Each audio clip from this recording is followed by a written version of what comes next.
Hello Internet.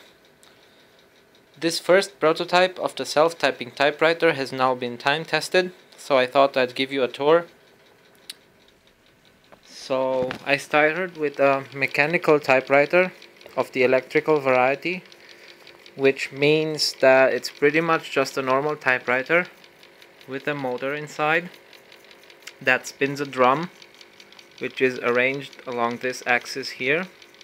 And whenever you press a key, there is a small hook that engages a lever onto that drum, and the drum pulls the lever to give the hammers the force they need to type on the paper.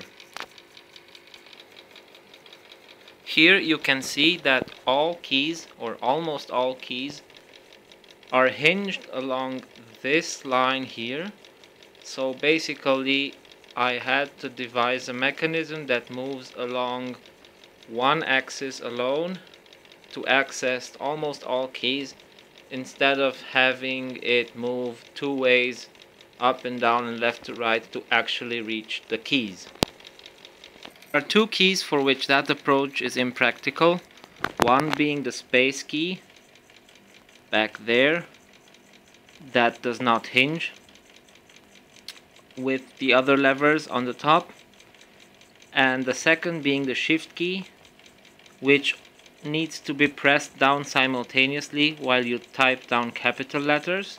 So I used two servos to press down on those keys, and added a dab of oil where the servos touch and rub against the key, so that they don't rub away all the plastic. There is a sort of a mechanical finger pressing down on the levers, controlled by this servo here, which moves up and down, and that was an interesting challenge because it needs to press hard enough, but not so hard as to push the entire assembly upwards, so I had to come up with a clever solution. So if you've seen any of my previous videos, you'll know that I used a screw at first. It wasn't one with a hex head, it was one which you screw in with a straight screwdriver, in the hopes that if this mechanical finger was slightly off, it will slide in and that slot on the head will self-center this mechanical finger onto the correct lever. And that kind of sort of worked, but the problem was that it was too rigid, so it kept pushing the entire assembly upwards, and I feared it might disintegrate after prolonged use. So I used a shorter screw, onto which I screwed a piece of aquarium tubing like this. Essentially I made an extension for the screw out of aquarium tubing, but that was slightly too soft, so I used a shorter piece of aquarium tubing which I cut lengthwise and wrapped around itself to make a smaller soft cylinder that I just squeezed inside there. The problem with that was that this aquarium tubing is not completely elastic, so after you press it down on several keys numerous times, it will be permanently deformed, and it will take hours for it to regain its original shape. So I glued these plastic extensions down here to support either side of that rubber finger, so that it wouldn't deflect to the left or to the right. And that wasn't enough, so I added some hot glue over here right after I put a little bit of oil onto the silicone finger, so that the hot glue wouldn't stick onto the piece of rubber tubing. Now it is basically supported almost rigidly, but it's still allowed to deflect this way, especially considering that the levers behind there are not horizontal but slightly angled. So this allows for it to be compliant enough not to self-destruct after a while, but still to be precise enough so that it hits the same key repeatably after prolonged use. Now a tour of the positioning assembly. This is a carriage out of a inkjet printer, which is used to move around the print head, and the way of doing that is by means of not a stepper motor, which would be slightly easier to deal with. Now for a tour of the mechanical assembly of the positioning system. I used this here, which is a carriage assembly from an inkjet printer. Now, as you can see, this does not use a stepper motor, which would be easier to deal with. Instead, it uses a much cheaper DC motor and this optical encoding strip over here, which is basically a series of transparent and black lines that are very, very fine, on which the camera won't focus. And there is an optical reading head inside there, which gives us two signals out of which we can deduce which way the head is moving and by how much. It's called a quadrature encoding scheme. You can look that up on Wikipedia. So, knowing where the motor is and how fast it moves and which direction can let you calculate its position, but it still leaves room for an interesting algorithm, because once this moves one way and you tell it to stop, it won't completely stop. Not instantly, at least. So you have to use some software that will correct for those errors, onto which I will give you more details later. The DC motor is controlled via this L298 H-bridge breakout board, which I got from China,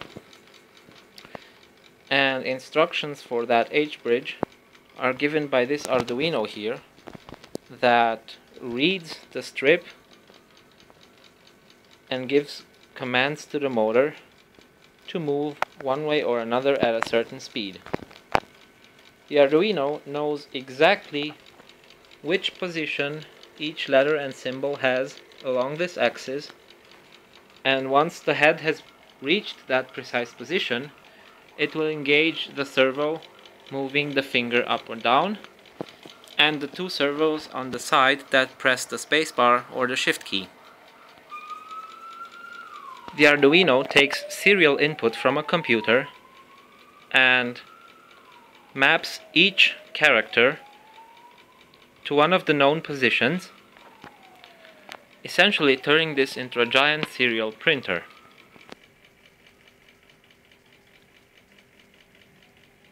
Short of the typewriter, which is powered directly from an AC outlet, the entire mechanism that I added onto it is powered by this PC power supply, which I will now plug into there, and it will start typing what's ever in the queue. The Arduino is still on because it's powered from the computer, but the H-bridge is no longer powering the motors, so it can't move. The software running on my computer scrapes out Twitter for certain hashtags and tweets that it prints out is unplugged. The Arduino is not doing anything because it's still waiting for the carriage to reach the precise position of the next letter. So when I'm going to plug it in, it will start typing.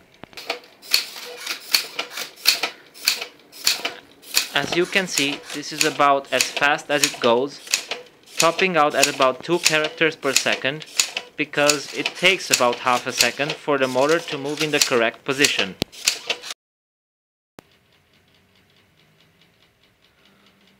I mentioned earlier that the software on my computer scrapes Twitter for certain hashtags, and this is the way it's put out.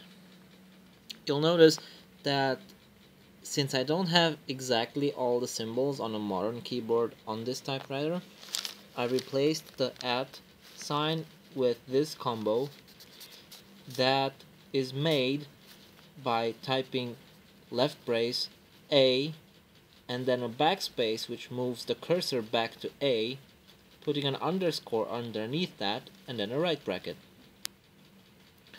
Other substitutions have been made too, for example the hashtag symbol, for which I use this funny double S symbol, because my typewriter doesn't have a hashtag. It would be funny to make this typewriter completely self-contained with internet access and everything, but the advantage is that by connecting it to a computer running different things, I can print out various stuff. This, for example, is a piece of ASCII art from the internet. ASCII art was developed mainly during the time where computers didn't have the ability to print out images, and they got pretty creative in making these complex patterns that from afar actually resemble an image, in this instance the image of a cat. The entire project was made for the promotion of Cluj Makers, the project that aims to make a big co-working space for makers in Cluj that offers more than the opportunity of a traditional co-working space, in that it would bring together creative people from multiple areas of expertise and also give them the advantage of sharing their tools.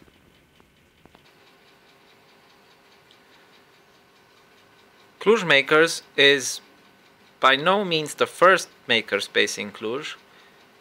I would like to salute our friends from Atelier Comun by this way, but what we are aiming for is a much larger working area with more activities.